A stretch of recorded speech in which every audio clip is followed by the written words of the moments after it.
Navigating a public image can be challenging. Whether you're building a brand, rebuilding your reputation, or just trying to get on the radar, you need the public to trust you. But does the public trust anyone anymore? And has it ever trusted public relations? Welcome to Deep Dive, powered by Coldwater Communications. I'm Tamara Stanners. Justice, equity, diversity, and inclusion have always been of utmost importance. However, these issues have gained significant traction over the last few years.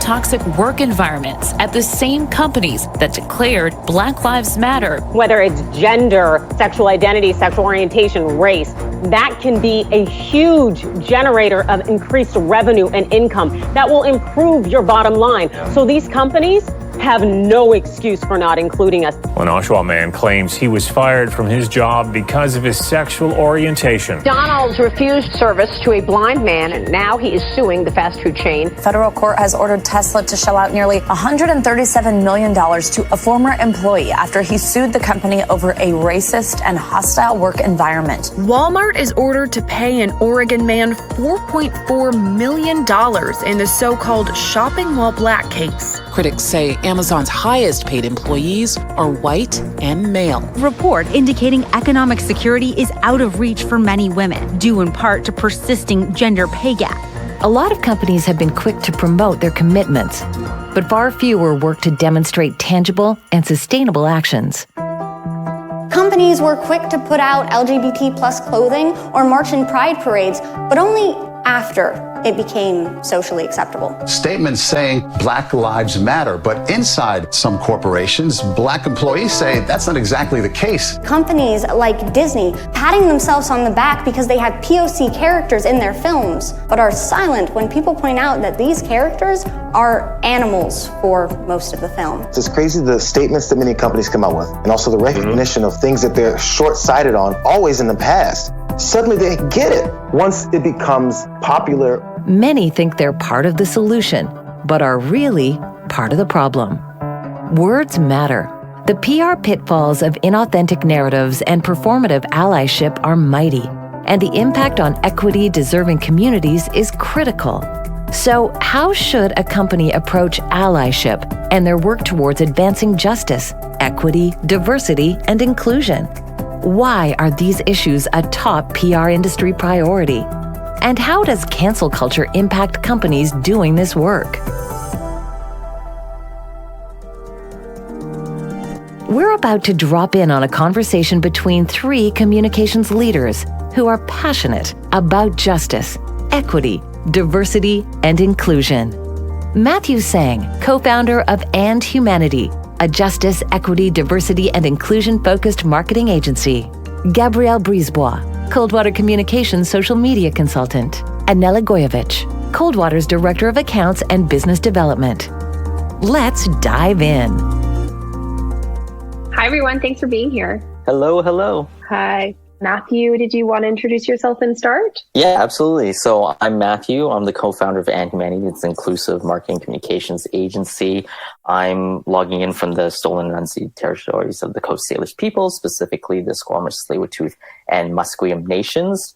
Ever since I was young, I was obsessed with superheroes like DC, Marvel Comics, Spider-Man, Batman, you name it. But I realized at a young age that I looked nothing like the heroes that I idolized so much. So for Halloween, I would dress up as ninjas instead because I was represented as a ninja a lot on TV. So I didn't realize how much this affected my psyche at a young age. But ever since then, I've been trying to reconcile by trying to show that people like me belong on screen and on stage, etc. It's been a huge part of my life, and starting this agency was a big way to kind of like reconcile my past, but also help others like my own children and other younger generations. Thank you so much for sharing that. Gabby, did you want to go next? Yeah, so my name is Gabby, and I'm here on unceded Indigenous lands in Montreal. My pronouns are she, her. and I am the senior social media consultant at Coldwater Communications. And as a senior social media marketing consultant, I help businesses and organizations develop and implement social media strategies. And I specialize in DEI for social. As a Black woman with a multi-ethnic background, my dad is white, French Canadian, and my mom is Jamaican. It's always been a part of who I am. And when I started working in journalism and communication and then social media, I started to realize the significance and the impact of words, tone, and sensitivity. And after everything that happened with George Floyd a couple years ago with the Black Lives Matter movement, there's just been, I feel like, an awakening, like a revolution almost on social media, especially.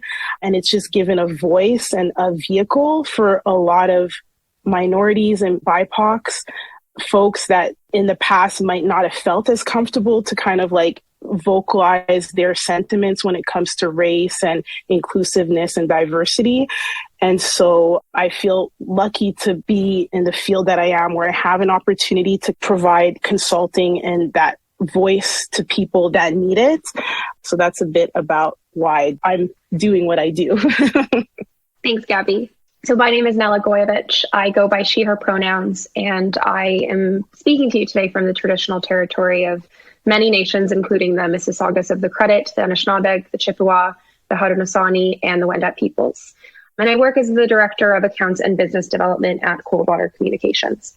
I am a big believer that we all see from where we stand. And so I want to mention that I speak from the perspective of a white, able-bodied, cisgendered woman, and I'm also a first-generation Canadian.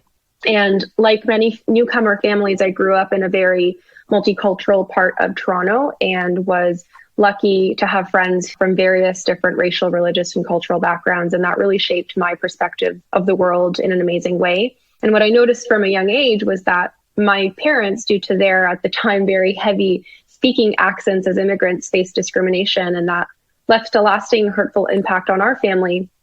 But then I began to understand how my friends or my friends' parents were discriminated against on a daily basis and treated so much worse than my parents or I. And it really put into perspective how unjust and pervasive that reality is for so many, and that I want to always be part of the solution for that. So as a PR account director, I am working to create strong relationships between my clients and their target audiences or markets, and build those relationships through trust. So I'm not a spin doctor, I'm a strategist. And so if a client wants to talk the talk about justice, equity, diversity, or inclusion, I have to make sure that they can also walk the walk. And that's a big part of considering this lens in public relations for me. I really appreciate all of us taking a second to kind of share where we stand and where we see from. I think that the issue is that organizations don't always take that first step to even define what justice, equity, diversity, or inclusion means for them, both personally or in the context of their work. And that can unfortunately lead to being very performative from a communication standpoint. Why don't we unpack that a little bit? Performative Jedi work, it's a huge problem in our industry. Just so that we're on the same page about what performative Jedi work is, I like to use the example of what happened with Blackout Tuesday and why that was harmful. Essentially, after the murder of George Floyd back in 2020, a lot of brands were putting out kind of this black square of solidarity out on social media, kind of trivializing what the message was really about. And a lot of them were called out because what they were communicating externally didn't match how they were treating their employees internally. So I think it still happens today because a lot of people are doing what we call calendar following. They're looking at different days of significance throughout the year.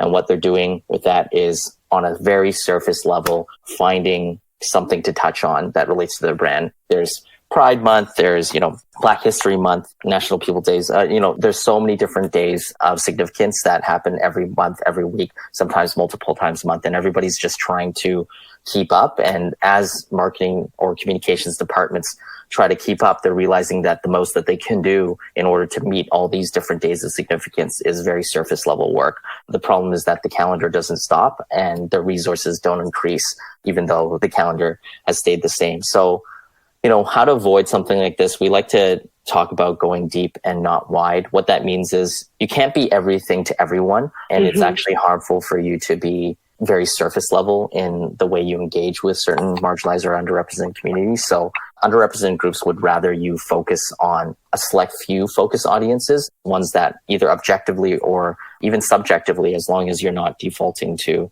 the dominant lens when making this decision, but deciding on certain focus audiences that you want to elevate and prioritize. So whether it be the Black community, people with disabilities, neurodiversities, whatever it may be, and substantially help their platform. So rather than just style, a lot of substance as well. So going deep and not wide means committing to certain focus underrepresented audiences and building real authentic relationships with them and communicating, like I said, beyond the days of significance that we're kind of told to throughout the year. So I think that's a great way to kind of avoid performative work, because realistically, you can't go deep with every single underrepresented community and all the intersections. There's just too many dimensions of difference. So in terms of when it comes to audiences now, to why this is super important is that audiences care not just about the what for things, but the why and the how. You see this a lot in Hollywood, you know, when Mulan, for example, was released, so many people were so happy that people like myself as a Chinese Canadian were being seen on screen in all these various different roles. This is the live action Mulan. When it came down to it, it was written, directed, the costume designers, everyone in the crew were of the dominant lens. They were Caucasian, probably very experienced, etc. But the story couldn't be told authentically because, you know, without that lived experience, how do you know really what the story is? And obviously they take dramatic liberties with the story, which is okay, but it's difficult when it's not from your community deciding on those dramatic liberties, you can say. So, like I said, a lot of audiences were, for that specific movie, were like, well, who wrote the script? You know, who directed it? So they care just as much about the how as they do the what and the output. Thanks, Matthew. That makes a lot of sense. I think that if somebody is struggling to make a decision or tell a story, that may be indicative that it's not their decision or story to tell or decision to make. And giving a marginalized group the opportunity to create their own solutions and tell their own stories is part of the solution. And I wonder, Gabby, from a social media perspective, when you have a client who's asking you to post for all of those days of the year and to participate, how do you navigate that? Well, it's huge, right? Because consumers, followers on social media, your audience in general, we've become almost hyper aware, but also desensitized. It's so much, you know, like we know the drill. There's a national tragedy that affects Black people, LGBTQ plus, Asian Canadians, whichever minority group you want to position, fill in the blank.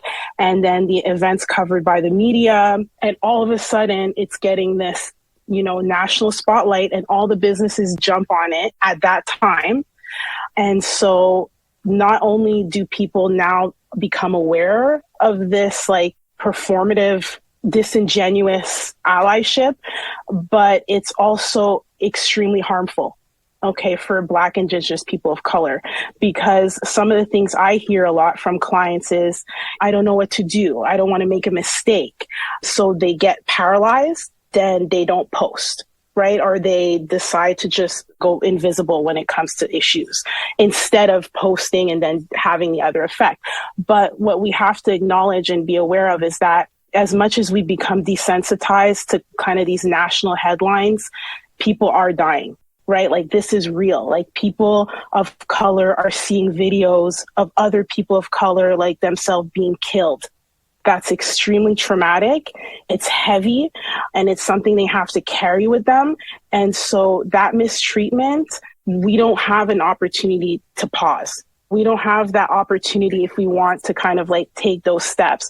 So I think that a lot of companies, and I agree with Matthew, need to align with causes that are not only important to themselves so that it's authentic, but also to the people that work in their companies, and to be aware that we're all part of this community and we don't just leave things at the door when we come into work. Social media is so embedded into everything we do. And so I just think it's important to just know that it's not a trend, and that this performative actions that we see on social media, it's trending right now. It's like a common thing that people do. And my biggest message, like I was just saying, is that it can be dangerous to follow those patterns and to mimic that if you're not coming with the knowledge and the education that's necessary when you're posting. Yeah, and it's such a privilege to avoid these conversations topics. Like I've actually had conversation with folks from the dominant lens and they go, look, I don't want to talk about this stuff or engage with this. I'm so burnt out. I was like, can you imagine someone that actually has to live with this every day? You having the privilege to treat it as a trend and then not talk about it for a certain period is a complete privilege. Also talking about the fact of like the fear of saying the wrong thing is such a bad motivator for someone to do something that's actually a moral imperative. Always trying to talk to my clients about like, yes, absolutely, you don't want to be called out. Absolutely, it is scary to take a stance on something. However, you don't want that fear to be driving why you're doing this work, right? That's right. You want to do this work because as a brand, you have a lot of power. With power comes responsibility. It's a Spider-Man quote, but the idea behind it is like you have like the ability. Spider-Man. I love all the comments on my brand, but the ability that you have to make change is much more vast and is worth the risk of you potentially being called out. Not that you will be called out, but the thing is that stop focusing on what could happen in a negative fashion and focus on all the good that you can bring by committing to this work. And that's a frame of mind that's very difficult from folks that come from the dominant lens because they've seen a lot of this stuff, quote unquote, backfire, but they're not realizing it's because often people that are saying the wrong thing are ignorant and are not even aware of what they're saying. So you even worrying about it or being concerned about saying the wrong thing is that first step. Just let's shift that frame of mind into something more positive. I couldn't agree more with you, Matthew. And I think there's this pervasive fear now of cancel culture. The risks of doing the work inauthentically are higher than ever. And there's a lot of, I will say, white people who are scared of getting canceled. But the sad thing is that instead of actually trying to use that energy and put it towards doing the work authentically and actually consulting with communities and getting to the root of what solutions people can make for themselves and passing the mic to marginalized communities, they're using that fear and I think being even more performative and checking the box. And like you say, you can't be everything to everyone, right? So going narrow and deep rather than wide and shallow is, I think, the best advice that you can give. But a lot of organizations aren't willing to put in the work or the resources. And I think that it becomes a lot more manageable when you can tie to your strategic objectives as an organization which communities you really want to connect with and how can you work to actually change your organization systemically so that that is a place that is both inviting and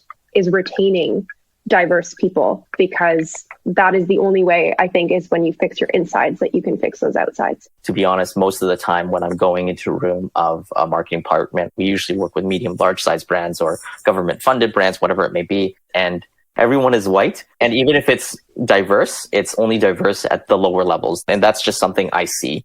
A lot of what I hear of is, like we say, not wanting to say the wrong thing, not wanting to, almost understanding their power and not wanting to use it wrong, which is kind of the right point of view. So again, shifting that perspective. But cancel culture comes up a lot. Not that they're directly saying, I don't want to be canceled. It's more of like, I don't want to be called out and I don't want to be the one that causes our brand to be called out or canceled or whatever like that. So there's a lot of fear in terms of that. But I always say cancel culture has such a negative connotation because it's so extreme. But it's really just taking accountability for the impact that you make. The problem is that although people have the right intent, they don't know how to translate that into authentic impact. So even though their intent is well, they may say something that causes the wrong impact. So it's really just educating them or our clients, like, if you want to do this thing, this is how you translate into impact. And it's often not what they were originally intending to say or how they were going to communicate. So it's really just education there. And it's not perfect, and that's okay. But the way that people see cancel culture is kind of like we're living in this dystopian world where, you know, excessive and unnecessary cancellations, where really it's just people being held accountable. And because we're so often ignoring injustices, and ignoring justice is so common that even something as simple as, you know, your actions have consequences requires people to focus on the negative. So in many ways, it's such a ridiculous notion because the people getting canceled, they deserve it. And if you're already afraid of being canceled and you're afraid of how things come out and you're afraid of the impact you make,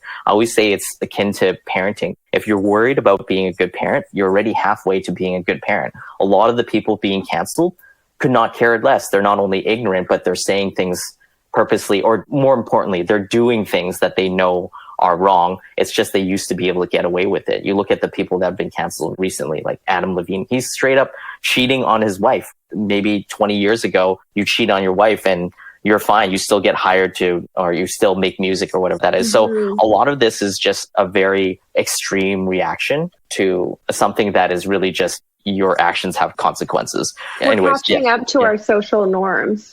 Exactly. We're catching up to what it should be. And people are making it sound like we've swung the pendulum so far this way. But like I said, the people that are being canceled deserve to be canceled. You can't go through a decade or even 3 years or 2 years of doing something wrong that you know is wrong and then being like, oh yeah, I apologize and all is fine. Well, yeah, maybe that worked 20 years ago, but not anymore.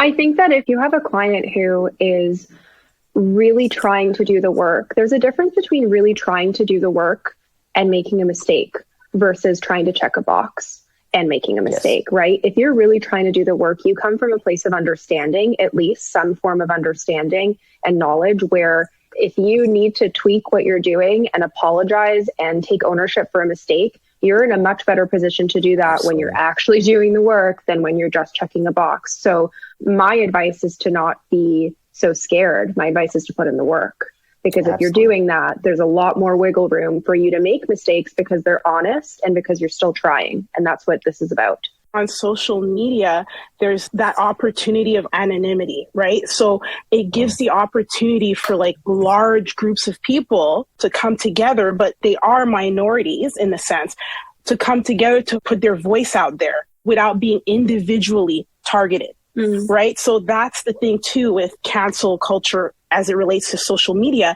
because you can jump on a hashtag like Me Too and you could share your story with this hashtag without the fear of being fired, losing your job, being harassed, targeted. You know what I mean? Like there's the other side of it, too. And just because you're called out doesn't mean you're erased.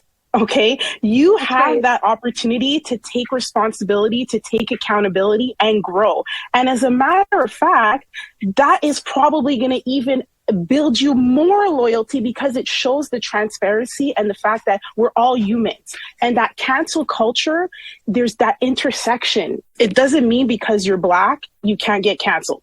It doesn't mean that you can't take that opportunity if you're called out.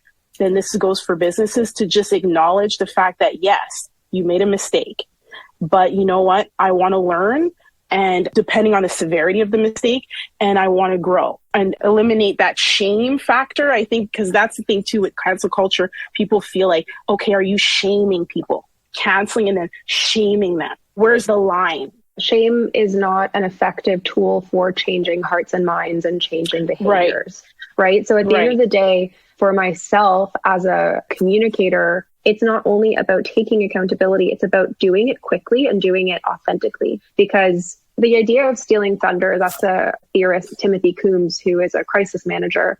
Stealing thunder means you're taking control of the narrative before somebody else can, right? So if you've made a genuine mistake and you want to correct that mistake, you should have no problem coming out and saying, my bad, I'm going to do better. This is what I'm doing to do better, and keep going. Like, this is your learning journey. But at the end of the day, if you don't do that, maybe you do deserve to get canceled.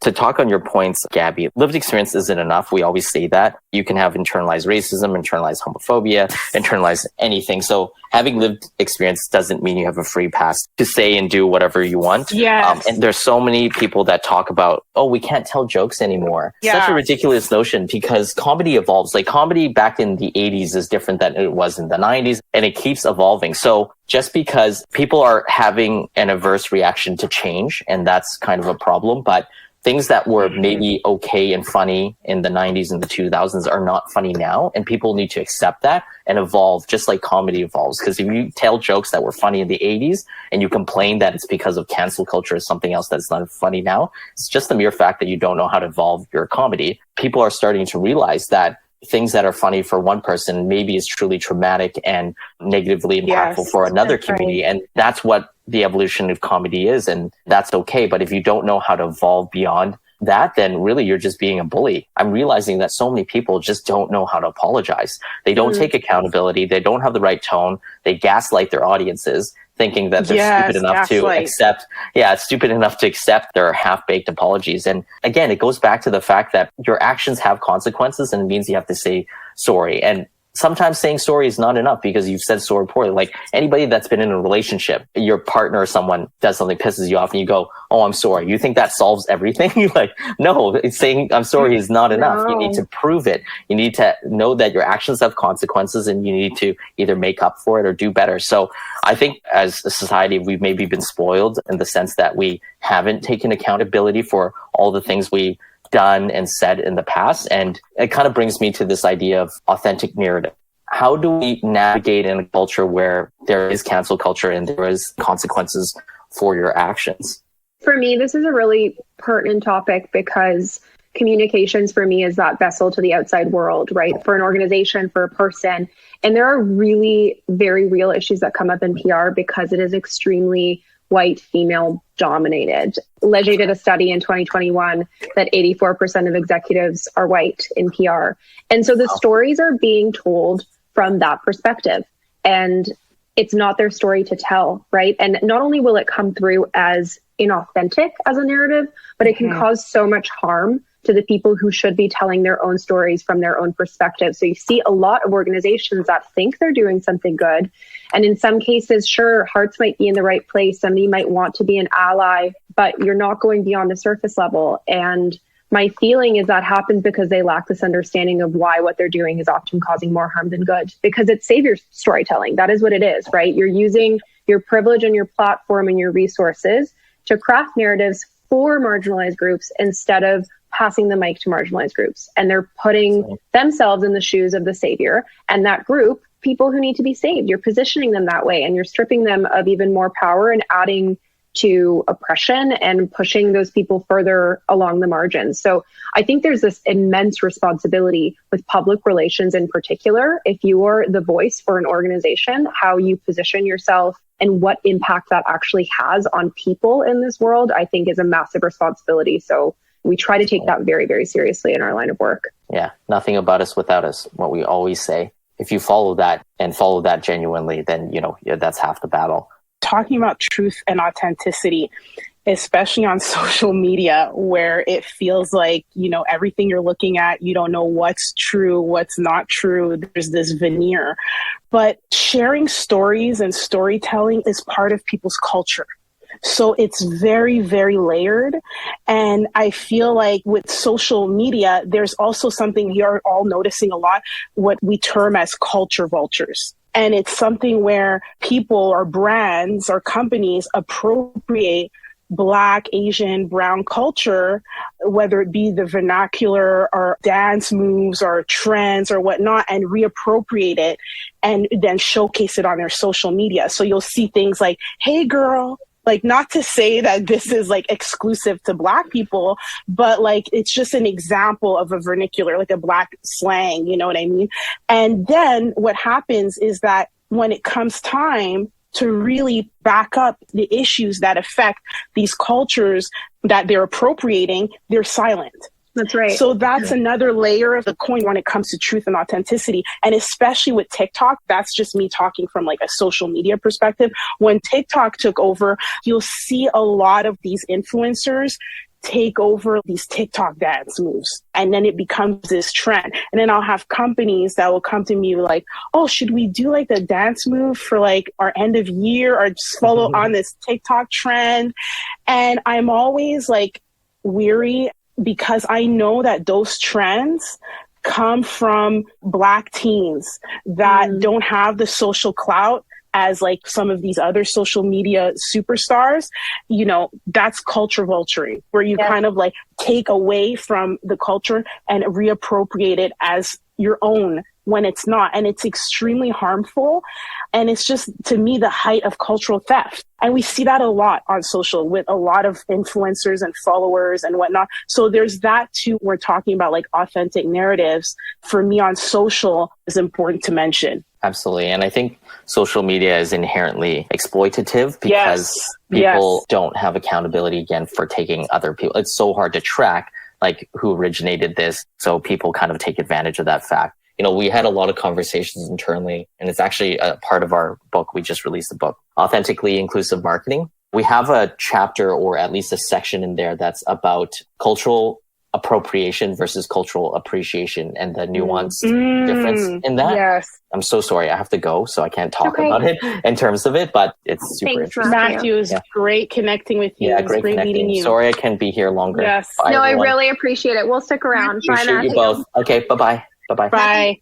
Maybe we could talk about gatekeeping in communication and what that looks like, because especially in PR, who, I mean, essentially are the gatekeepers? How does that look like? Who defines that? Well, the interesting thing is that, you know, you're pitching media outlets, and certain media outlets appeal to certain audiences, right? And a lot of the top outlets appeal to that kind of boomer white population. Yes. And that actually gives perhaps a reputation or a brand to those outlets. And I'm not saying that, you know, there's not amazing journalism happening in some of those outlets, but at the end of the day, that is primarily told from the lens of white journalists, right? And because we know that journalists, I don't want to say rely on PR for pitches, you know, we're just there to hopefully get a story out to them, and they do a lot of that work on their own. But if,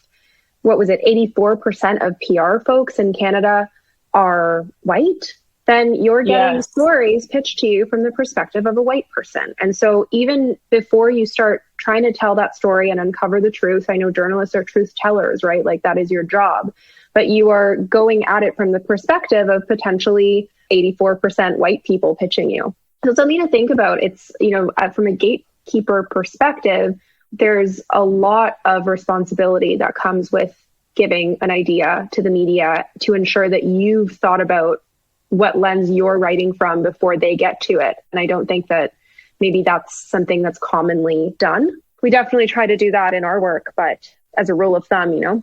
What about for you? Like, what does gatekeeping look like in social media? I find specific to DEI, I always ask myself, like when I'll join podcasts or I'll see a YouTube clips about organizations that are talking about DEI, and I tend to see so many white DEI consultants, you know, in a lot of organizations. And I feel so confused. I'm talking about like the Fortune 500 companies. You know what I mean? Like these are companies that can afford to hire DEI consultants. What it makes me think is that there's power in storytelling. There's power in controlling the narrative. And when you let go of that power and you give it to the hands of people who don't share the same maybe viewpoints as you or the same prerogative or are not other white people, I think there's a fear that you're losing some kind of control. And when you feel like you're losing control, you're no longer in that position of power. And so when you're keeping it all within that network of people that you know, like a white perspective, then you're not offending anybody. You're not having those difficult conversations. It's very surface based. No, you're not doing the work then, right? If you're not having difficult conversations, you're not doing the work. You're not. And I think for me, the biggest thing is that I feel like a lot of companies lose sight on is that what you're seeing today is not going to be what you're going to see tomorrow or in the future. Demographics are changing at an extremely rapid pace. You're speaking to your consumers, you know what I mean? To your followers, to the people who are going to be purchasing your products. And so I just feel there's a very like narrow right now focus when it comes to a lot of social media marketing. Like, okay, these are our consumers now. This is who makes the majority of our buyers right now, instead of preparing and focusing for the future. And, you know, if we're taking out the right thing to do, like the moral clause of just being good people and doing what's right, you know? If we eliminate that and we talk about like the bottom line as a business, you can't escape the fact that in years, the majority is not going to be white. Right. And so what are you doing as a business to actually be sustainable about how you approach diversity, equity, and inclusion? I think that, you know, this idea of holding on to power is also the idea of taking up space, right? And like people who feel like they don't want to share the space with people who don't look and think like them. Well, listen, if you're any sort of an organization or a business, you are definitely reaching people who don't look and think like you in some way, shape, or form. And if you're doing the diversity, equity, inclusion work at a surface level, it is so unsustainable that I just can't comprehend how a business leader from a continuity perspective or a business planning perspective can ever think that this is a fad or a trend, and how much of a disservice they're doing themselves by not doing it sustainably. And I think the only way to do it sustainably is to do it for real. And like we've been saying, you know, pick a few groups that you want to learn about, that you want to reach, and, you know, do the damn work. That's at the end of the day. Yeah, absolutely. And as an ally, don't monopolize the emotional energy. Don't profitize off that, you know? Yeah. I think the biggest takeaway I could give to listeners or brands or leaders is to listen. Yeah. It seems so simple. I always ask myself, you know, when people share their stories with me about something that's happened in their lives in any shape, way, or form, and they're sharing their story, who am I to question their experiences? You know, I'm here to listen. And especially in social media, I just feel like it's like a vessel. If you want to share stories of, you know, people in the BIPOC community or people that are visually impaired or that have hearing loss or mental health conditions, let them share their stories. They're there. They exist. Connect with them in an authentic way and allow them to have that platform and share it from their perspectives. But most importantly, pay them. Yeah. Oh, okay. Oh, I'm so glad you said that. Please pay them. Please. This is such an issue because people expect, pay people for their work. I mean, pay them, please. And not like, it's not a bargaining system. This is taxing, emotionally taxing. Please. I'll get clients who will tell me, okay, well, can you connect with them and see, you know, if they're willing to just do this because it helps with their followers. And I'm like, I don't feel comfortable. I don't feel comfortable. This is emotional labor. It's extremely taxing work and it deserves to be compensated. And I don't feel like that should be something that people tiptoe around or it's, I can't meet, can we, or try and navigate around it. No, pay people, especially BIPOC, for their work. And don't approach it, especially on social media. Don't DM somebody of color in exchange with bartering systems. Come with the highest echelon that you can afford within your company. Allow them to have creative rights within context, okay? And make sure that whoever you're connecting with that's a part of the community aligns with your brand messaging. That's another thing too, and Matthew touched on that. Like, you can't be part of everything. You're going to stretch yourself thin. It's unrealistic, and actually it's even dangerous because it looks inauthentic. You know, it looks performative. It looks like you're jumping this bandwagon and you're just trying to be everything to everyone. So as a brand, figure out like, what are the issues that really speak to you and your company and your mission statement and your brand, and then do the research, listen, and connect. That's so well said. And I think the other thing to keep in mind is that there are so many differences within communities. So to say, I'm going to try to connect with the Black community, well, that can mean a lot of different things. There are Black people from all over this world, or, you know, Indigenous people. And Indigenous people are not one people. There are so many different peoples across this land.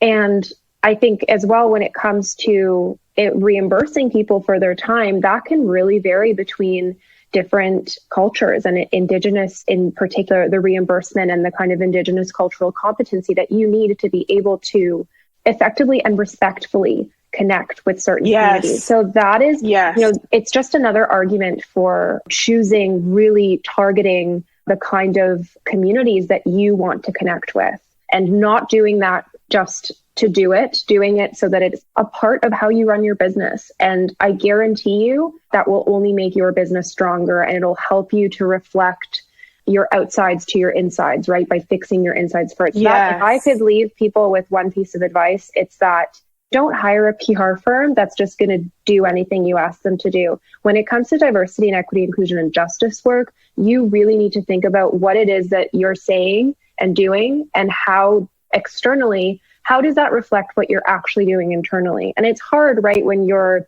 hired as a consultant, you're working with a client, you're not part of their internal comms team, communications team. So you don't have an oversight over their operational needs. That's why I argue that communications and PR professionals in particular should be part of that management team, right? They should have a seat at that table, because at the end of the day, PR people are called in a crisis a lot of the time, right? So you messed up internally. Let me put out the fire by saying some nice things out there. No, that is not effective PR, right? And what should be done is you bring us in earlier so that we actually can see what is being done internally and how do we reflect that story. And if maybe that story is ugly and we have to fix that from the inside before I can tell the story about it that, isn't so ugly. So, beauty comes from the inside. I think that's the moral of the story. It's true. You're absolutely right. It's like you can't escape the fact that it's going to be uncomfortable. It's going to be uncomfortable. It is. It's going to be hard. It's hard work. It's continuous. It's not like A to Z. It's ongoing work. I'm a strong believer that when you push through that uncomfortable barrier, on the other side is growth. That's right. You're going to grow in so many ways, not only from a financial standpoint for your business, but as a person. A lot of times clients will come to me and they'll be like, oh, make my social media more diverse. And I'm like, well, make your team more diverse. And then I'm like, two-way street. It's two-way street. It's true. It's going to be messy, but that's what we have to do to get to that side, to the other side. The sustainable and the authentic side. I love that. Yes. Oh, such a great discussion. This has been an eye-opening and honest conversation with lots of takeaways for how companies can make sure they're part of the solution in their pursuit of justice, equity, diversity, and inclusion. But what happens when artificial intelligence chooses our solutions for us? Considering that algorithms can be biased based on who builds them and how they're used, what does this mean for consumers' freedom of choice? We have an AI expert who's ready to dive into these choppy waters on the next episode of Deep Dive. Subscribe to Deep Dive for new episodes every month. For more information and social pages, visit coldwater-communications.ca.